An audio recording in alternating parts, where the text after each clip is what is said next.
Ladies and gentlemen, welcome. Episode number 58 of Material Issues. Hard to believe, but here we are again. I'm Mark Hershberger of Pop Detective Records. I'm covering the East Coast. And as always, out the West Coast, my good friend from the International Pop Overthrow Festival, Mr. David Bash. Good evening, David. How the heck are you? Good afternoon, Mark. I think we should have said it afternoon. Yeah. So I don't know what it is anymore. I like the way you said issues. You sounded a little bit like a Mr. Ed. Material issues. Well, now, Wilbur. Yeah.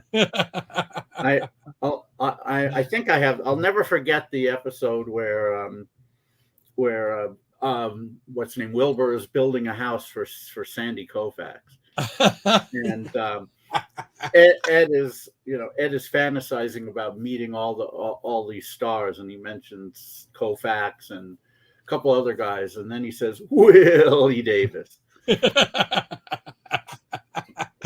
That's awesome. And of course, that's the episode where Ed dreams about batting in a major league game. He's got the bat in his mouth, gets the pitch, he hits it squarely. It doesn't go over the fence, so he's just galloping around the bases, and he's rounding third, and the ball gets in to the catcher, and you see that his hoof gets to the plate just before. Yeah, I remember that. But Ed hits the inside the park home run. Oh, they don't make shows like that almost anymore. As good as Herman Munster when he's got Leo DeRocher scouting. Yeah. Right. I remember that. Where do you want it? Why don't you try hitting it over the center field fence? Okay. Then the pitcher takes about a split second to get up to get over the fence. Oh, Lord, that's the best. Giancarlo Stanton hits a few home runs like that, but not quite at Herman's. I think the exit velo on Herman's was probably about 800 miles an hour. All right. Yeah, those certainly were great shows. Speaking they really of were. Shows, how about that for a segue? We've got IPO coming up next week, July 8th and 9th in San Diego. Very nice. At a place called Black Cat Bar that a lot of the bands have recommended. I've not been there. That's next Friday, Saturday. We have a lot of really cool bands there. Right. And then July 14th through 23rd, we have IPO LA in several venues across the LA area with about 65 bands. So we're really looking forward to that also. And the IPO CD, I'm actually supposed to get the CD portion of the package tomorrow. So the first 3 discs I'll have, and then the digipacks are going to come later. And I'm actually going to pack them this year. Well, me and Rena and maybe a friend of ours, because we have the option and it'll save a lot of money. Sure. Yeah. Having, I mean, it's not like we can't do it ourselves. We can't make the CDs or make the digipacks, but we can certainly go clink, clink, clink, 1, 2, 3, next, 1, 2, 3, next. So we're going to do that once we have them. The digipacks will be here a bit later, but before IPO LA starts. And so we can't wait. And these, as I mentioned before, these are really nice digipacks with very sturdy teeth in the CD holders. That was always the biggest complaint about those jewel cases we used to use for the IPO CD, was that the teeth were very brittle. Yeah, they would break easy, and then the CD wouldn't stay fastened in anything. Yeah. You'd open up the thing and CD just plops right on the ground. So yeah, the little bits of plastic. Yeah, we will not have that problem this year, guaranteed. Yes, it's going to be really nice. We can't. Well, we're looking forward to that three CD set. It's IPO volume what? 23. Volume 23. Year 23. Yeah. Wow. I know. That's a lot of music you put out over the 25, if not for something that happened. Yeah. The sniffles. But yeah, I mean, we're really, really looking forward to all of that. But enough of that, because we have a very special guest tonight. It's a band that one of the main men of a band that both you and I have loved since the late 60s. I mean, obviously back then, we may have only known one song, their hugest hit. Right. But then in the 70s, I know I started collecting their albums. And I think I started with the greatest hits and then worked my way to the proper albums. And there's a lot of great stuff on there. Yes, there and is. they did have a few other hits, not huge like their debut, but still they were charting. They're still together. They've been on and off.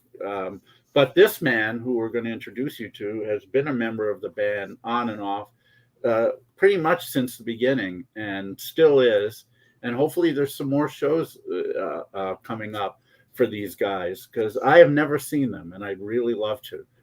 So anyway, he's the bass player, one of the primary songwriters, and just a really great guy. So without further ado, would you please give a huge Material Issues welcome to Mr. George Bunnell. Of the Strawberry Alarm Clock, just as his T-shirt says. Yes, I got to get my hands on one of those too. That's an awesome T-shirt, George. And I figured I'd wear something pretty paisley. And paisley is good. I mean, I just went spacely. Watching the video of Incense and Peppermints, the one that I referred to in that message. I'm so jealous of the stuff that you guys were wearing. I mean, there are people, and I have had a couple of caftans made. Maybe I'll show you them sometime. But that are good afternoon, Gary. That are pretty authentic looking, but they just don't have the pizzazz that stuff had. I mean, especially what Ed King was wearing. I mean, yeah, it was pretty amazing. Oh, yeah, he had the lame, gold lame or silver lame. Yeah. It was pretty amazing. But yeah, obviously, Incense and Peppermints is something that's weaved its way into the gray matter of so many music fans. Number one hit. Definitely, it's been covered by several people over the years. Obviously, you guys still play it. It's what's up, homies? I'm not sure who this is, but hey, homie. Anyway, let's go back to the beginning. I know you were born back east, but you moved very early in your life out to Southern California, and I guess you've been here ever since. Yeah. Well, yeah. I mean, I lived in San Diego for a bit, but that's Southern California. Really southern, yeah. Yeah. So you were a youngster in Southern California. When did you leave the East Coast? I was 3 years old in 1952. We moved to California from. I was born in Lawrence, Massachusetts, and then we lived in North Andover, and then my dad was in the Navy, and so we ended up going to Norfolk, Virginia, and that kind of stuff. He was on a battleship. Oh wow! The USS South Dakota. Nice. Wow. Nice. Yeah, and the USS Wisconsin. He was on two different. Wow.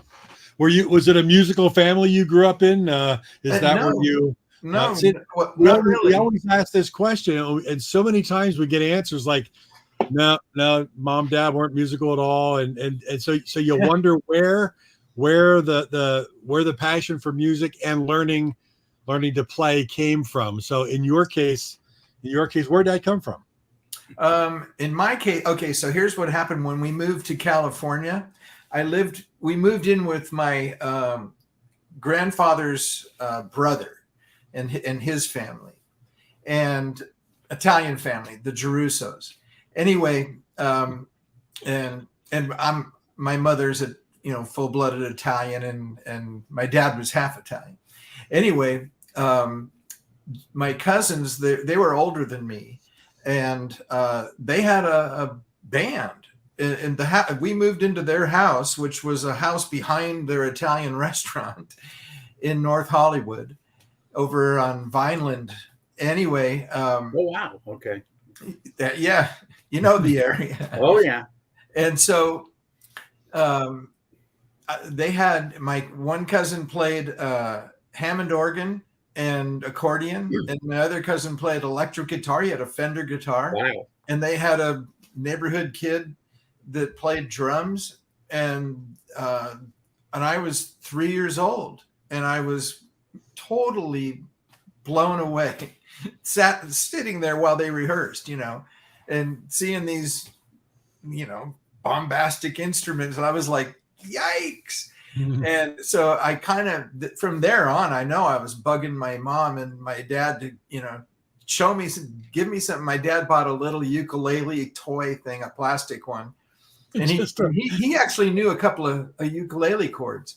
So he was trying to get me to play little chords. And then eventually my mom and my grand aunt was a showbiz mom. And so those boys, besides having a little band, they were actors, and they were in a bunch of TVs. They were in all kinds of things. Like what, for example? They were on Lassie. My Wow. cousin, he played this. He being Italian, they always made him play Mexicans. And, so it was kind of that. It was weird, And then they had, like sometimes Italians played Indians. Like our next group, wasn't it Frank DeCova? Yeah, Frank DeCova. Wasn't that his name to play Chief Wild Eagle? Yeah. Yeah. Well, there was a real. What was the real famous guy? Cody. The something eyes, eagle eyes Cody or some. Yeah. He was a famous Indian, and he let everybody think he was an Indian, but he was Italian. Italian, yeah. And Iron Eyes Cody. Yeah, that's right. He's an Italian, and he went through, for I think most of his career faking that he was an Indian. And Andy got it. Yeah, he was saying Iron Eyes Cody as well. Yeah. All right, George, there I you have go. to ask you this, and I don't know if I don't think I would ever have the opportunity to ask anybody else this, but maybe since you mentioned Lassie, it brought to mind June Lockhart, who I guess just turned 96. Wow. From what I understand, and maybe you can speak to this, she, in the late 60s, she used to get into liaisons with young, good-looking guitar players. Is there any? Wow. Oh, so you didn't know that? No.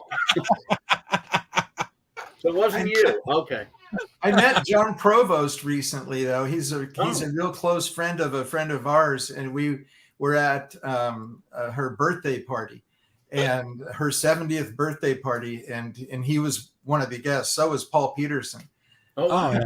She's friends with a whole bunch. She grew up in Beverly Hills and had all these, like Dennis the Menace. Jay North was one of her friends, and Stanley Livingston from My Three Sons.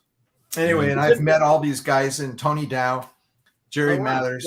It's interesting you mentioned Paul Peterson, because I remember in the late 80s seeing a Phil Donahue show with Jay North, and he had gone through some real hell as his mom was such a stage mom. Didn't take care of him.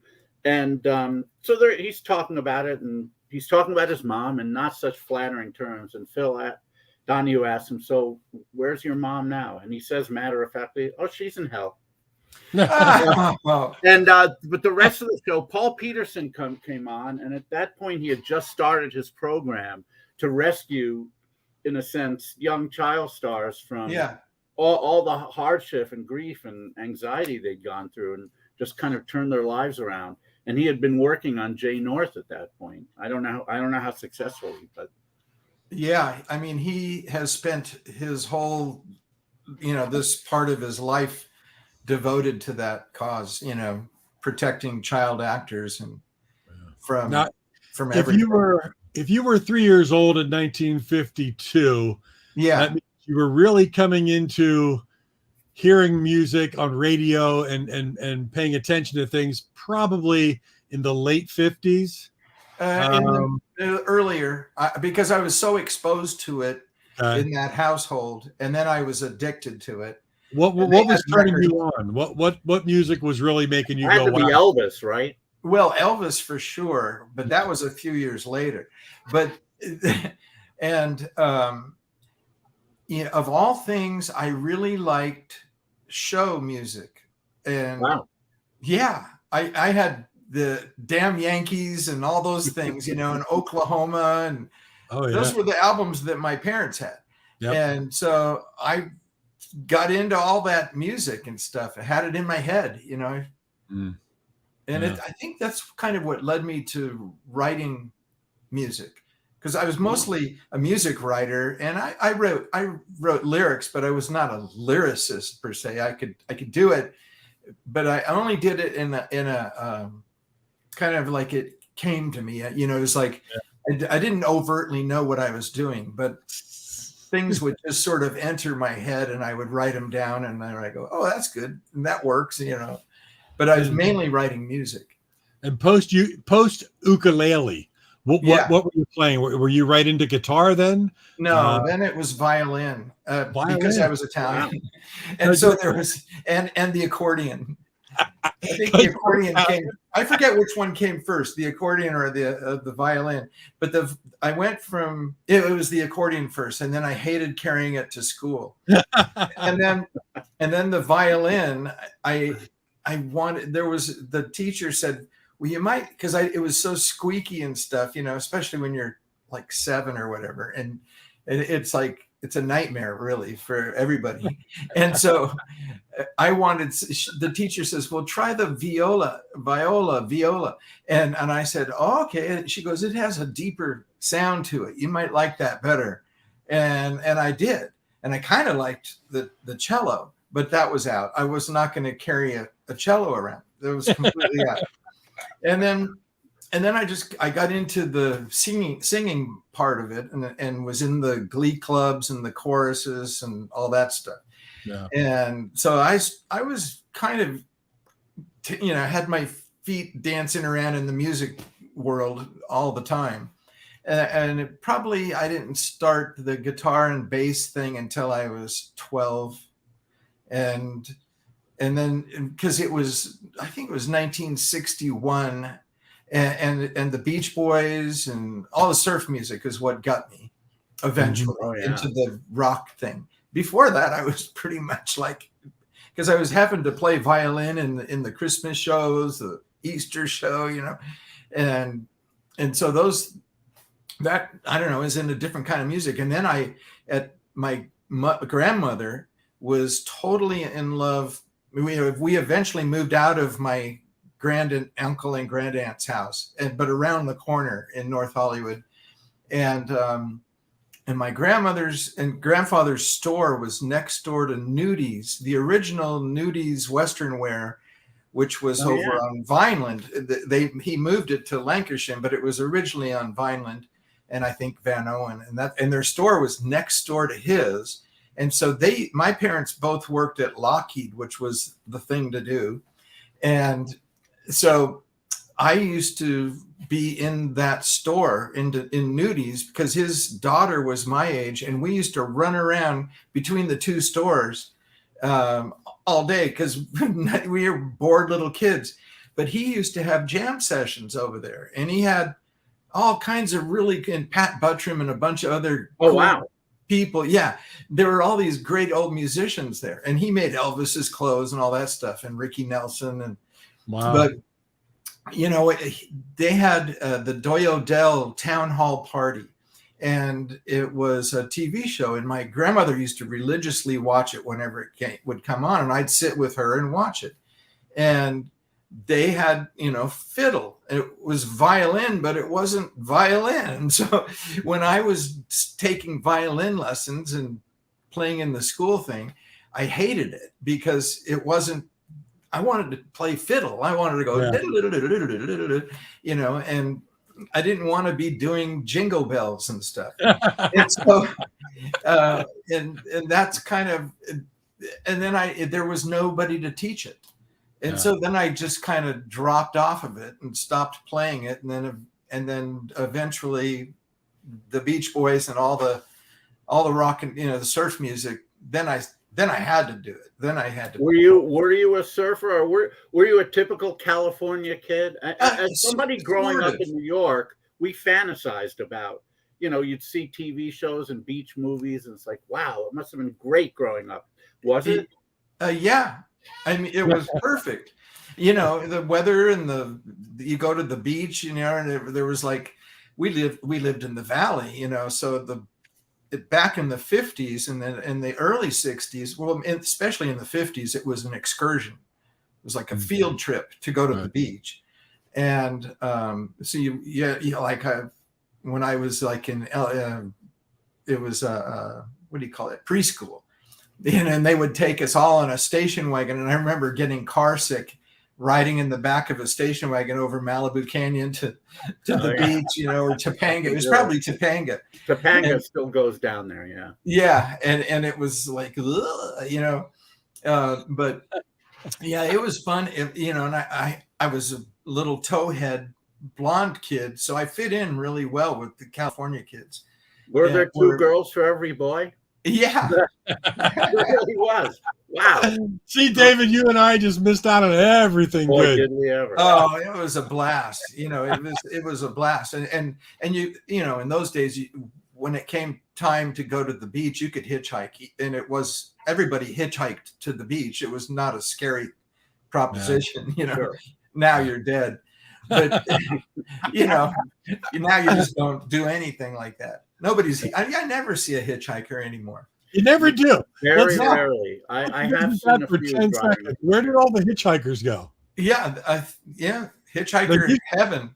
You know what's gone? Even the signs that say no hitchhiking are gone. Yeah, they used to have signs up all over, no hitchhiking. I've seen a couple in the past few years, but you're right. I mean, not like in the early 70s when I was a kid, and everywhere you'd go, thered be hitchhikers. But the hitchhikers that you see now, you'd never pick up. but pre surf music and pre 60s, like late 50s, Buddy Holly, Gene Vincent, Eddie Cochran, that whole scene, was that anything that you were into, or did you not? Oh yeah, no, I loved it all. Yeah. I loved it all.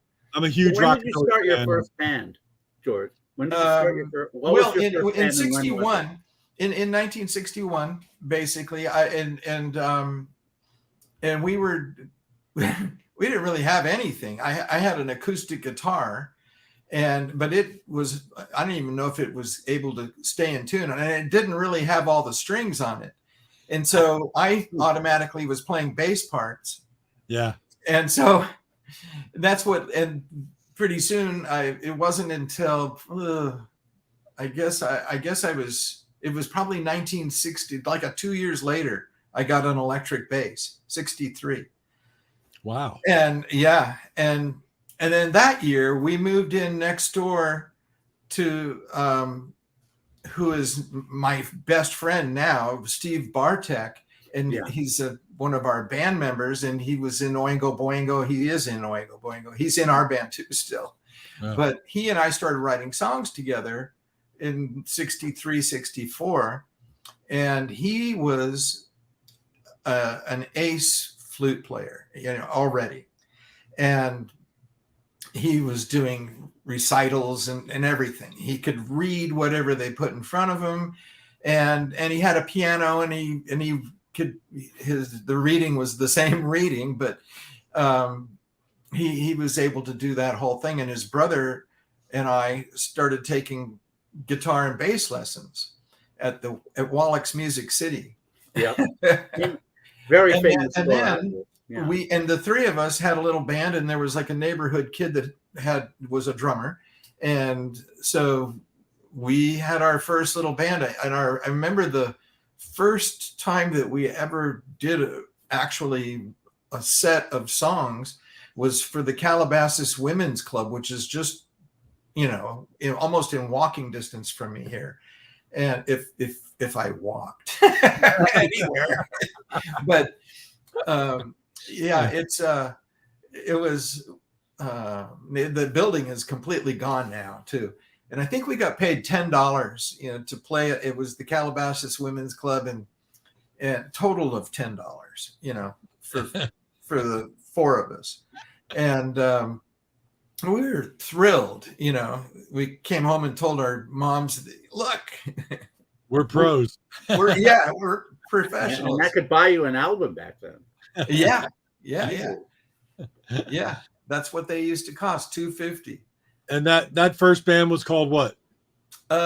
PFFFT. That's the Deviants album of many years later. Yeah. And how did you introduce yourself? Good evening, everybody. Where It said it on the drums, on the bass drum. That's all you had to do, and everybody would laugh, wherever we went. And you awesome. were you writing songs for the band at that point, or was it mostly covers? No, then we were doing mostly instrumentals because we didn't really sing. We were afraid to sing. No, we were too young. Nobody wanted to hear us. I was 13 or 14, and Steve was 11, and his brother was my age, and so, we didn't have voices. We couldn't sing any of the stuff, like the Beatles were coming out now, and so there was no way for us to function singing those things, but we could play, and we had a ringer. We had Steve that could play anything on flute, and so we did like Taste of Honey and Desafinato and Take Five and all these things, all these little jazz instrumentals, and so we were perfect for the women's club, Sure. Yeah. They thought these kids are wonderful, But then we discovered. Then the Who came out, and then we started to crash bash. And we started to go crazy, and then we wanted to, really play. And did you affect British accents? Like I know the Turtles did that. Yeah, no, we didn't. I used to tease the guys so Strawberry Alarm Clock was originally a band called the Sixpence, and they had to change the name. They were trying to be English, obviously. Yep. It was THEE. It was the Sixpence, and so they were trying to be English. And when they did Incense and Peppermints, I was in another band with the drummer Randy Seal, and Gene Gunnels was the drummer in the Sixpence. And so Gene decided to quit. And so they brought in Randy. And Randy was in my band, but he was going around auditioning for a bunch of different groups, and like the Seeds and the Electric Prunes. He was, he was auditioning. His dad was a showbiz dad for sure. But I think that's how he was getting all this stuff. But we were in high school together. And I was already writing songs with Bartek. And by that time we were full on. We had, the whole first album of songs that we wrote were already done in 1965 or something like that. Wow. Yeah. Yeah. Rainy Day Mushroom Pillow and Strawberries Mean Love, all those things. That stuff was written in 65. That is 65, amazing. 66, right in there. And the Sixpence, their thing was 1966 also, is when they were first playing. And Gene Gunnels, he quit because his girlfriend wanted him to get a real job because nothing was happening in the music business. So she said, either you get a job at McDonald's or I'm going to leave you. So he quit the band. And then big mistake. So then Randy comes in, and he grabs me, and because he's in my band, and he said they don't have any songs. He goes, they've got one or two songs, and they had Incense and Peppermints, and they hadn't recorded the vocals to it yet, and it was an instrumental. And then they thought that Birdman of Alcatraz, which was the flip side of it, they thought that was the single. Garage record, song. And so that was the deal. Then you did novelty songs to try to break through. Anyway, what ends up happening is that none of the guys in the band's voice suited there's a whole long story first. Everyone who's listening, this is where you really need to pay attention, because this is the most convoluted stories. It is so weird. Yeah. Okay, so here's what happens. So the music gets recorded as an instrumental, and it's only recorded by Ed King, who everybody knows who Ed King is now. And he and Mark Stephen Weitz, they wrote the music. They went into the studio with Gene Gunnels, and just the three of them recorded the actual Incense and Peppermints track that you hear, the hit record. They did it. Just the three of them, nobody else. And it was an instrumental, and they overdubbed a couple of things. Like Mark, he played the farfisa on it, but then he overdubbed a grand piano, and Ed put a rhythm guitar, and Gene put cowbell. Well, it was just the three of them still. And the producer said, I've got this songwriter, because the producer was a publisher too. And he had this band called the Rainy Days. Is this Frank Slay, by the way? Frank Slay. Yeah. And Frank said, John Carter, one of our writers, he's in the band the Rainy Days, and they were from Colorado, and we knew all these guys. And so he said, I want the guy to come to write a set of lyrics. He goes, he's got a title called Incense and Peppermints. And I think that this music sounds like that title. And I want him to finish out it was pretty perceptive, because it's a real creative kind of a move. And it did, it fit, the perfect, marriage there of lyrics and music. And anyway, so the band kind of said, oh, okay, kind of reluctantly. And they went ahead and started trying to sing the song, and nobody's voice was in so the song, it's an instrumental that's recorded in E, and it's not the right singing key for this melody and the different guys in the band. Yeah. And Greg Munford, who was also managed by Bill Holmes, the same manager, and Frank Slay was his producer. They said, and he was in the studio when they were trying to find out who could sing it. And Greg he's my age. He's 17. He was 17 at the time. And because they recorded it before he turned 18. And it was recorded like sometime in April or something like that, March or April of 67. And so they go, Greg, why don't you try singing? Because he was just in the studio hanging out. That is the greatest. Yeah. Yeah. And so he tries to sing it, and it's perfect. It's right in his key and everything, in his wheelhouse. It's exactly the right thing. And his voice sounded cool on it. And so the producer goes, that's it. That's great. Okay, just leave it. It's a demo anyway. And that demo ended up being the actual record. And so they asked him to be in the band, and he said, no, because he was trying to do a solo career, and he was in another band. And so he didn't want to be in the band. And he's the best of the whole thing is crazy. And so then they bring me in, because Randy Seal, they said, Gene's quitting the band, and we have this song done. And they already had Randy there, because he was helping them do harmonies. He was like a harmony master, besides being a drummer. And so he was in there doing all the sha-la-las and all the harmonies. And he sang most of the parts. And so he was all over the record. And then they said, well, we need you to be our drummer. Gene quit. And so he said, okay. He goes, but I want my bass player. And he's got a bunch of songs, and he can bring his friend Steve, who plays flute and guitar. And they said, okay, have him come to rehearsal. So we went to a rehearsal. They had just finished Incense and Peppermint, and Randy played it.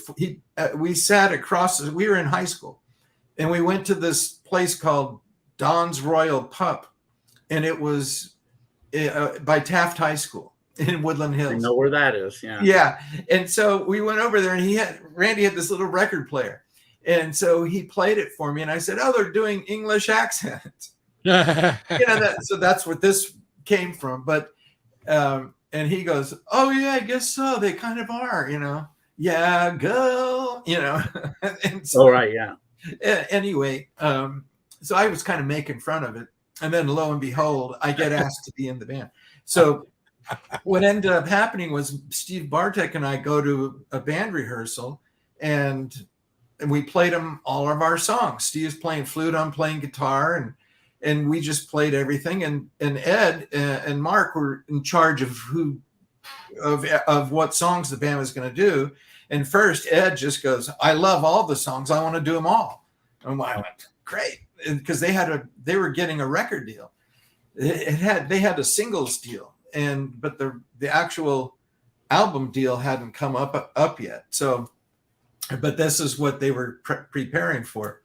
And so we started to go in the studio, and then they had me playing bass. That's how they still had their bass player, who was the other guy in that Revolver video. And that's actually us on the Jonathan Winters show. Oh, yeah. Okay. And so that's Gary LeVitro, and he was the bass player in the Sixpence, and he was the bass player on the first album. And they brought me in on the first album. So they had me play bass on the songs I wrote. Yeah, and that's me standing there. The only one standing. Yeah. And anyway, they had me play bass on the songs I wrote and sing harmonies on them. And then it was like, well, why don't you just join the band? And then they said the same thing to Bartek. But Steve at the time, like I was just going to turn 18 in June. I was graduating high school. And then Steve was 15. So his mom, we both went home to our moms and said, you know, I'm going to go, this band is going to go on tour and we can be in the band. And my mom goes, "Oh no, you're going to college. As soon as school starts, you're going to college." Because I was already enrolled in Chenard Art School out in Valencia out there, Cal Arts. And so that's what I got from my mom. My mom was an artist, and she painted all the time, but not professionally. And that I had that in me. So that's what I got from my mom. But anyway, so she was so disappointed that I wasn't going to go to art school or college, either, however you wanted to look at it. But yeah, that was a bummer. And then Steve's mom, who was my mom's best friend and next door neighbor, Steve's mom goes, "Absolutely not. You're finishing school and then you're going to go to college. You're not doing anything of the sort." So it paid off really well for him because, I mean, he still had a whole bunch of school to finish, you know, and then he went to UCLA and got a degree in music composition. So now he's Danny Elfman's orchestrator, and he's a big time film composer too. Yeah. So George, I don't mean to interrupt, but I wanted to mention a couple of things to people who are listening. Number one, the John Carter that George mentioned. This is for my UK listeners, or our UK listeners. It's not the guy who was in the Ivy League who wrote "My World Fell Down" for the Sagittarius covered and was in the Flower Pot Men and all that. Different John Carter. The other thing was, and I wanted to ask you this because I read this somewhere. Somebody in your, not necessarily in the group, but in among your people, felt like the lyrics for Incense and Peppermints wouldn't work because they were complete nonsense, and it was almost vetoed that the band record it. Is that correct? So I wasn't there for that part of it. I wasn't a band member yet. I was a band member in moments after that whole thing, and I was privy to everything because I knew them all. We had played at a party together, both bands. The Sixpence and my band was called Waterford Train, and so we had done a party together, and their manager started hooking up with us. That's kind of how that whole thing came about. But so we knew each other a little bit, and then our drummer was becoming their drummer. But otherwise, no, I've heard things about that they thought that the lyrics were nonsense, and it might have made sense if you think about it. And this is something that ran through my mind, but things were changing so quickly that maybe when the lyrics were first heard, the time wasn't quite psychedelic enough, so people heard those lyrics and said, "This isn't going to fly." But then by the time it was on Uni and released, and and became a huge hit. By that time, people were just into that very sort of mystical, abstract kind of thing esoteric. where it didn't necessarily have to mean anything, but it sounded cool. It sounded trippy. So yeah, it may have just been a matter of months before those lyrics from when those lyrics didn't make sense to when they absolutely were perfect. When it was perfect. Yeah. And what's the timeline, George? What's the timeline for when Incense and Peppermints was released and started to move in the charts, and when you joined? Was that I joined in July of 67, and it was released in May. So it was recorded before that. So it was already climbing. Not climbing, not nationally. It was getting played in Santa Barbara, and I was going with them at that time because they were starting to do my songs. Yeah. And so I was going to their shows in they were playing in Santa Barbara at a pizza parlor. And at that point, they started calling themselves Strawberry Alarm Clock because when they were going to get the record deal, the single deal, Uni Records, if the song came out on the manager's label first, and that's how it was getting played at first. But that was John Carter singing, right? On that version? No? Was John Carter singing on the All American version, or no? No. That's Greg Munford still. Okay. Yeah. Which just blows my mind because I played in bands in high school and when I was young, and we worked our butts off and of course got absolutely nowhere.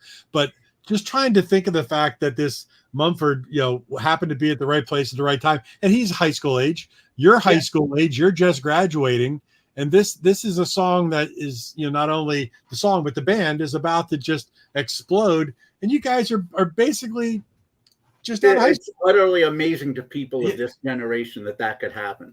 And it was all sort of like nonchalant about it too. Yeah.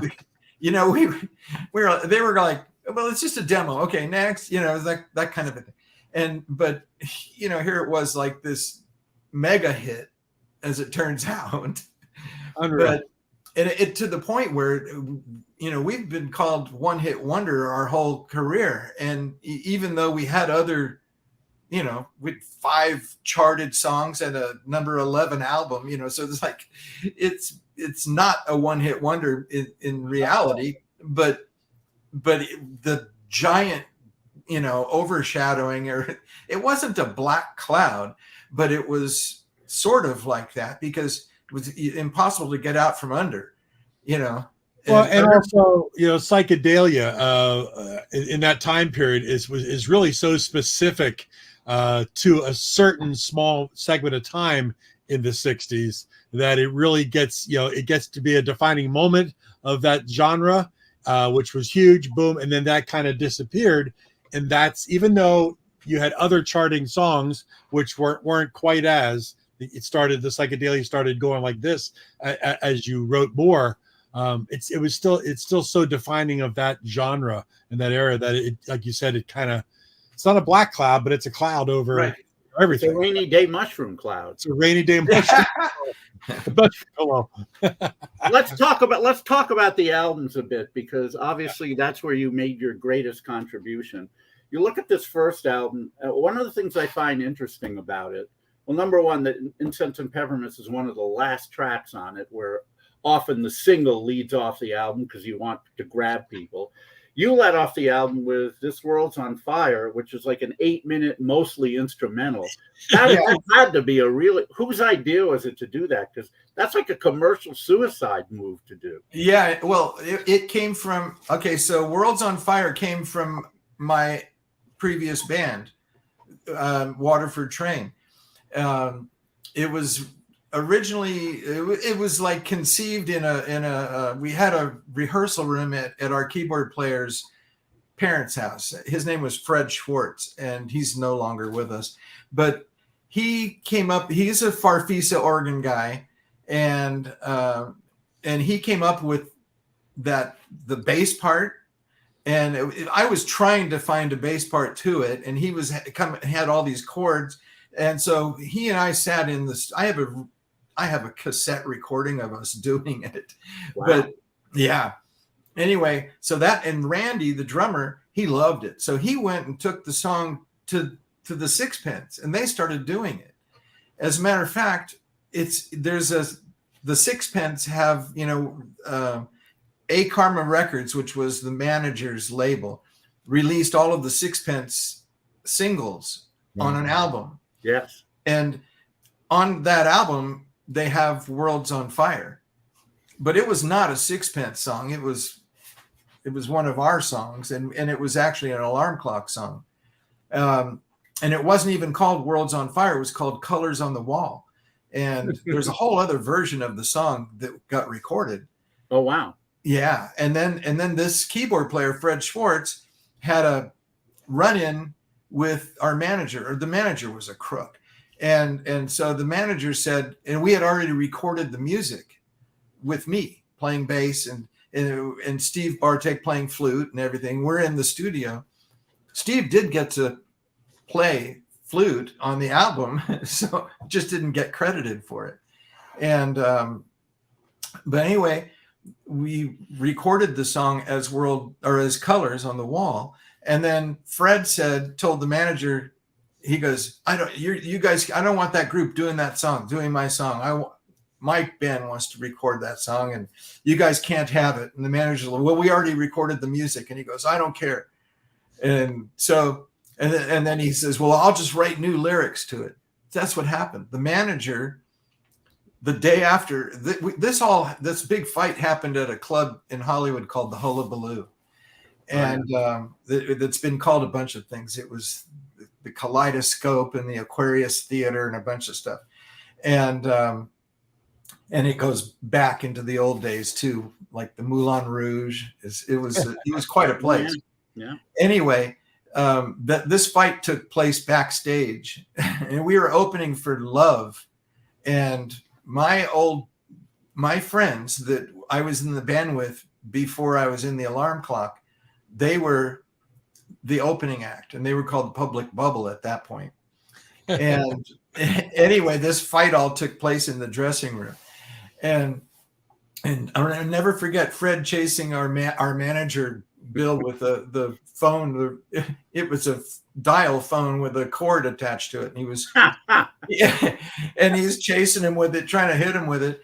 And anyway, like 2 days later, Bill Holmes, the manager, brings us into the studio and says, okay, here's the new lyrics. He rewrote the song and made it Worlds on Fire. And the whole Colors on the Wall thing was gone. And so we went in the studio and we all sang it, and he didn't take credit for the lyrics. But everybody in the band got a credit on the song. It just says S.A. Clock, but that's all of us. S.A. Clock. Yeah. And Fred got nothing. One of the common threads of your three albums, and I'm only rushing through because we only have 13 minutes, but one of the common threads is there are some songs that are downright trippy, and then there are other songs that are very, very soft pop, very association-like. Were you guys consciously trying to do what they were doing, or did it just, as you were all Californians and stuff, maybe you just had the same influences? We weren't trying to do what they were doing. We had a flute, which added a little bit, but we only had it on a couple of songs. His mom wouldn't let him be in the band. So we had a flute. I love it. Yeah. And then they used to, like on the TV shows or movie, or we'd psych out and everything, they have me playing flute. And I'm using the flute that Steve played. It's his flute. Could you play it? He showed me where to put my fingers and stuff. Oh, okay. I couldn't play it. I could almost, I couldn't even play a Coke bottle, he could actually just play it. He can play, tunes on a Coke bottle. I could barely make the Coke bottle work, let alone the flute. But anyway. This album, by the way, I should say, and I feel stupid for having sold a lot of my LPs when CDs came about. This album is worth quite a bit of money. It's on vinyl. In fact, not only is the original worth a lot, but the reissues that Sundays did only a few years ago on vinyl, they're long gone. They're going for $100. Yeah. Yeah, those So colored. They did the color. they did both black and colored, and they're Yeah. both going for a lot of money now. I wish I had bought them, but I had these. This is the Japanese issue, by the way, that came out in the late Those 90s. were expensive. They Yeah. were, but I really wanted them on CD. You know what's There's some really great? songs on this. Of course, Tomorrow and Sit with a Guru were two of your other hits. And then Yeah. the Black Butter trilogy, which I absolutely love. And Curse of the Witches, which you wrote. Yeah. That's another really cool kind of rocker. And what was the other? Sitting on a Star was maybe the first thing you'd written that was sort of in that soft pop vein. So you showed the world that you could write like that. Yeah. And that sort of translated into this album. Like Eulogy is a very, very pretty song, which I know you wrote. Yeah. But Ed King started doing most of the songwriting. Was there? Did people figure out that he really had the chops, or Yeah, was well, you know what it was? It was when we were on tour with the Buffalo Springfield. We did 2 tours with Buffalo Springfield and the Beach Boys. Yeah. And we got to know each other, and we sat around playing, and like Ed, one of his favorite moments was Carl Wilson teaching him the chords to God Only Knows. Oh wow! And it kind of opened up a thing for him to see, how chords and music, writing a song musically, and it was, I think they were like new chords for him, because he was kind of from a rock background. If you listen to the Sixpence songs, they're really like the 4th album of the Alarm Clock, Right. the Good Morning Starshine album. The heavy one, yeah. Yeah. They're kind of like bookends of, the other stuff is in between. Yeah. And Ed picked up a lot from Stephen Stills also, and so when he came back, and Lee, our lead singer at the time, he was writing a lot of those things with Ed, and Ed was either writing with Mark or with Lee, and Mark he wrote the singles basically, and Mark would always call Ed up to have him finish a song, to have him. Pardon me one second. Keep talking with Mark. I'll be right back. Okay. We're all getting older. Now,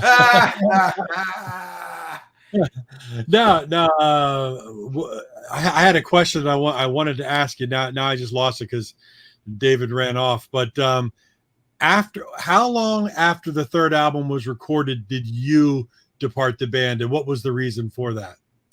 Well, the band was supposed to fire the manager. Okay. And because everybody was upset about the 3rd album, because he was bringing in other writers, and it was, even though like now we know it's like 2 of the songs are Carole King, Yeah. and I actually kind of like those songs that she wrote, and so they brought in George Tipton with his small little orchestra with brass and strings, and we all recorded in the studio together though.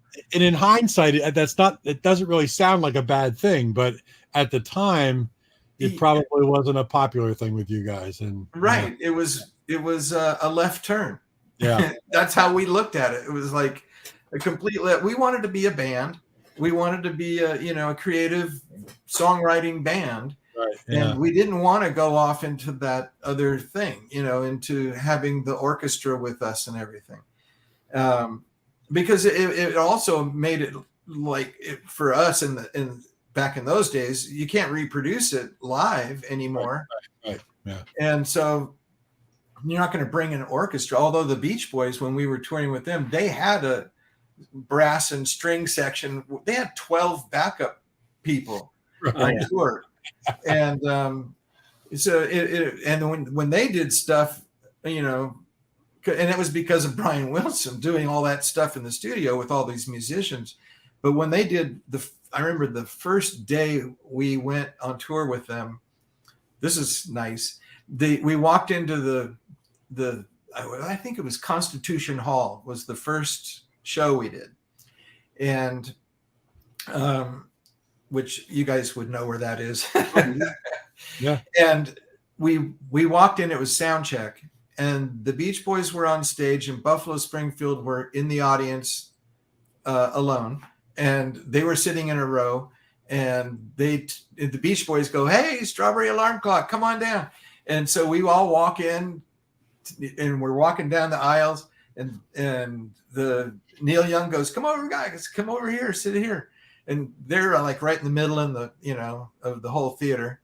And I was sitting next to Neil Young, and I said, I didn't know what to say. He was one of my heroes. I was 18 years old. I was freaked out. And the Beach Boys, I mean, they were like, this whole thing was like craziness.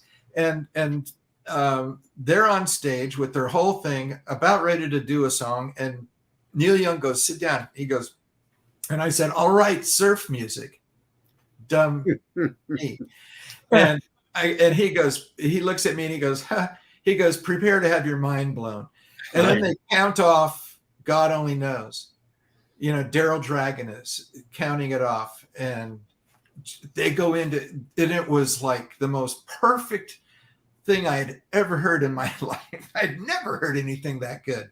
And the harmonies and the singing, everything about it was, I had, the hair on my arms stood up, and I, from there on, I shut up. I never said another dumb thing.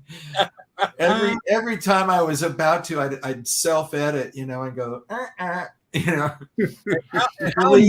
How nervous must you have been, though, as an 18-year-old just out of high school, about to be on stage opening for Buffalo Springfield, the Beach Boys, and touring like that? Was that just crazy the first couple shows? Yeah.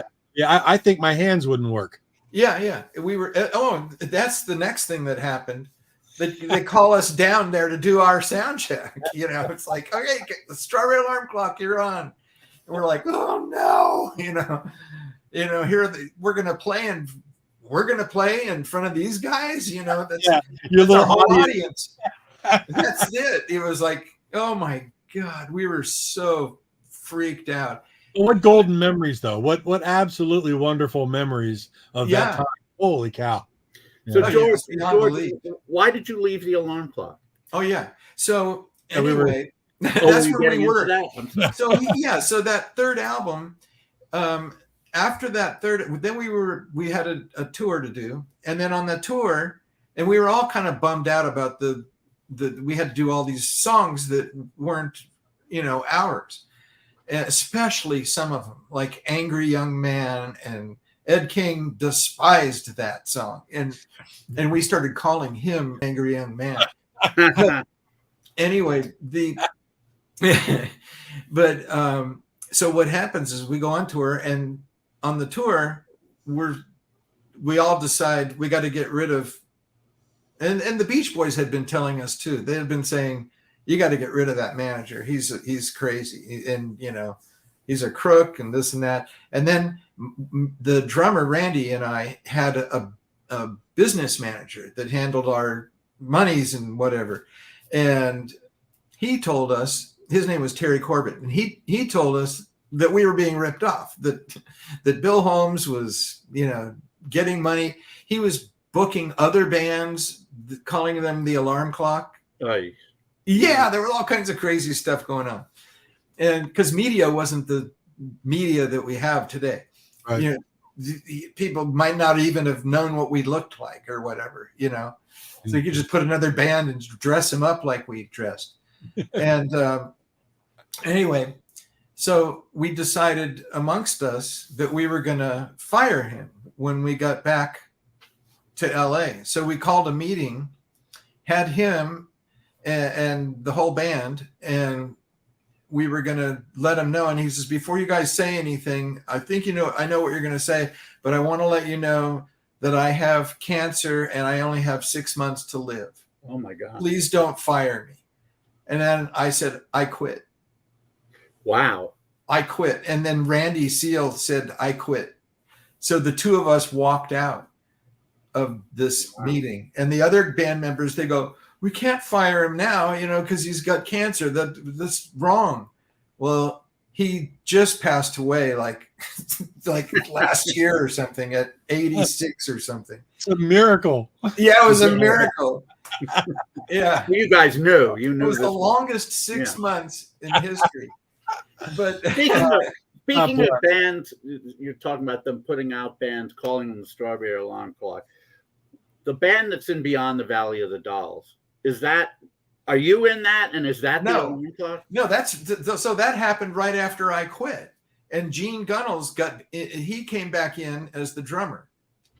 Wow. Okay. The guy that quit, because of his girlfriend. So he got back in, and Randy and I were in another. We went back with our old friends, we're originally Waterford Train. We ended up being called Buffington Roads, and so we were writing all new songs, and that was with Steve Bartek also. Okay. So Randy and I and Steve and our other friends, Randy Zacuto and Fred Schwartz, had that band, and Chris J was our singer, and we thought we were going to make it, but the band self-destructed at one point, and the Fred Schwartz told Randy Seal that he had to make a choice between his wife and the band. We were all living together. It was a big mistake. We got really good. We rehearsed every day, all day, and after about a year, it just self-destructed. Randy drove out of the driveway and went to Hawaii, and we didn't see him for 5 years. Wow. So over the years, the band has been dormant, then active, then dormant, then active. I saw you guys at the Amoeba Beyond the Valley of the Dolls thing. And you did? My girlfriend, who's now my wife, saw you guys play at Spaceland. I was doing my music festival out of town, so I couldn't be at that show. So she's seen you, and I haven't. But that was good, actually. That was fun. I heard. It was early in the morning. I heard, yeah. But so you guys have been playing on. Oh no, Spaceland. That's the thing in Echo Park. Yeah. Oh, okay, yeah. We played on the thing at Disneyland. We didn't see that. The ride thing. Yeah. Are there any plans for you guys to do more shows? Yeah, we're playing at the Whiskey A Go Go. Oh, wow. December 16th. Mark your calendars. I will be in town. And we just played April 23rd. We did a show in downtown LA at the Old Palace Theater. Oh, wow. And it's like a 1911 theater. It was awesome. It had Houdini's trap door. The stage manager goes, "You see that door on the floor of the stage?" And I go, "Yeah." And he goes, "That's Houdini's trap door." So he goes, "When you go to your dressing room, you can see the device that got him down." And it was there. I took pictures of it. And so our dressing room was under the stage, and sure enough, there's this like elevator it's got a motor. It was electric, like you push buttons, but it rose up and took him back down under the stage. And then they had these tunnels where he had to run to the back of the theater to reappear. You heard it here first. I loved it. Anyway, that was April 23rd. And here's the funny thing. Yeah. And the funny thing with that show is it was called One Hit Wonders. But we actually did a full set, and we mainly did our first 2 albums. Wow. And we didn't do any of because we have new songs. We still write and stuff. And as a matter of fact, there's an album that we did that came out in 2012 also. Yeah. Oh, you do? Okay. So anyway, we the other acts were the guy that sang Brandy. Yeah. And so he came, they were one hit wonders. So they came out and did one song. Where they had us do a whole set. We opened the show, and then the other band is called The Tribe, and they're friends of ours, real close friends. And they're all ace musicians. They're, triple scale LA studio guys. And so they backed up all these different singers that, they had the guy from that did Expressway to Your Heart, the Soul Survivors. Yep. they had those guys come out and they did one song, and it was really cool. What's interesting is that even the Looking Glass, who did Brandy, even they weren't one-hit wonders. They had a song called Jimmy Loves Mary Ann, which made the top 40. Yeah. But when you go from 1 to 37, you're a one-hit wonder. A one-hit wonder, yeah. Yeah. We went from 1 to 23. Tomorrow was 23. Yeah. You know what? So I had real quickly, I hope. I had a theory back then, so the first album got to number 11 in the country. Mm-hmm. And so there's more controversy about Incense and Peppermints besides just the writing, the whole thing, the writing of the song and everything. The publisher, Frank Slay, and producer told the manager, Bill Holmes, come up with whose names are going to go on the record, on the recording. Well, the Bill Holmes goes, well, I want my name on it, and so we want the whole band. And Frank Slay goes, your name's not going on it. That doesn't work that way. And he goes, well, I paid for the session. He goes, it doesn't matter. He goes, you're the producer. You're not a writer. And so he said, choose the names that are going to go on with John Carter and Tim Gilbert, who wrote the lyrics. And Tim Gilbert didn't even write any of the lyrics. It was all John Carter. And just that Tim Gilbert was his Lennon-McCartney partner. They had one of those deals. And so his name automatically went on. He got a free ride. Well, Mark Weitz and Ed King, they're the ones that wrote the music. They got nothing. So they didn't get any credit. They never made a dime on the song. And that whole song was completely, like I told you, finished before the lyrics got put on it. And they ended up saying it was because of the manager trying to get his name on it. Yeah. And so the publisher, he just sent in the copyright. He got pissed off eventually. And it was, terrible, thing to happen. But then he told them, he goes, they said, well, that's our music. And he goes, well, this is the way it goes. This is how you break into the business. You have to give it up, Common tale. Now you can go back to the 50s and how many producers. Completely, especially the R&B acts. It's like, no, our name's going on this, not yours. It'll sell more records. Here's a Cadillac. Shut up. Yeah, like Louie and stuff like that. Now, I did read somewhere, George, that there was a possibility of a documentary or a book or something on all of this at some point. Is that still in the works, or? Yeah, actually, it is. It's the guy that does our live lighting thing, or it's a complete light show with liquid and projectors and everything. His name is Robert Jacobs, and his thing is called Midnight Sun.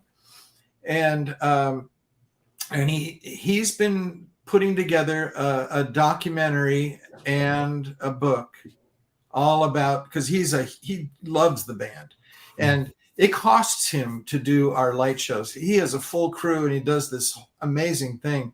And we kind of split with him as a band member, but the money's never enough to cover everything, or else I don't even know if he might break even. But it's kind of that way for all of us in a way, because it costs a lot for us to do what we do. Sure. Our show is involved, with 2 drummers. We've got both drummers now, which is really fun.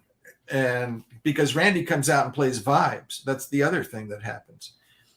And so if you can make it to the whiskey, you'll see all this, but you won't see the light show because they didn't.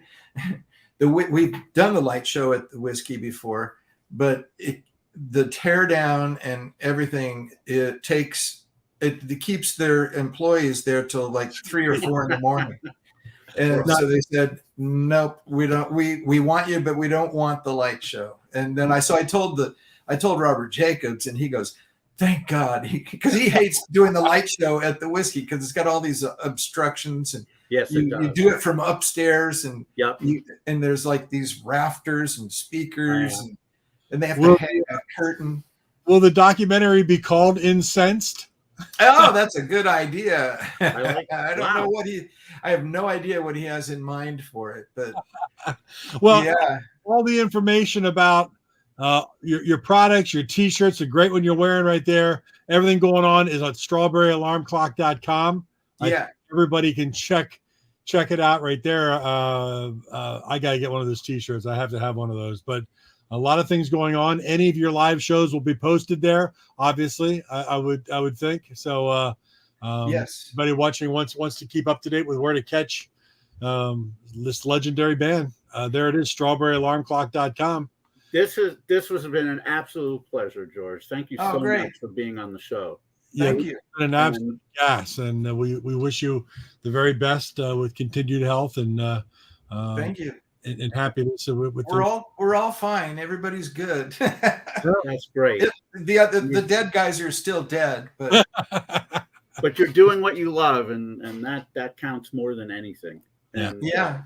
I'm definitely going to give you a call, and hopefully we can arrange lunch since we're so close together. Yeah, I know. That's so great. I didn't know that you were around the corner there. Oh, yeah. I actually kind of grew up there, too, because I went to Sutter Junior High and, So, yeah. Well, we appreciate you taking the time out and joining us here on Material Issues. We've got the comments coming in. Great shows from Gary. This is great by Tim Allen. People really enjoyed watching it tonight, George. So all the best. Keep at it. Thanks for the music, my friend. Absolutely. Thank you. And there's a mailing list on our website too. So mailing on the website as well. So anybody checking it out, it's real easy. strawberryalarmclock.com. Go there as soon as you can. Support this great band. Thank you, George. Thank you so much, George. All right. Thank you, guys. Talk to you soon. Okay. Bye, Mark. Bye, David. Bye. Well, there you have it, my friend. Episode number 58 of Material Issues in the bank. And George, what a wonderful guest. Yeah, he really is. And that was a blast. Yeah, I mean, and he loved talking about this stuff, which is great. Oh, wow. Wait, you found Wake Up at Forever Young? What did you pay? Like $200?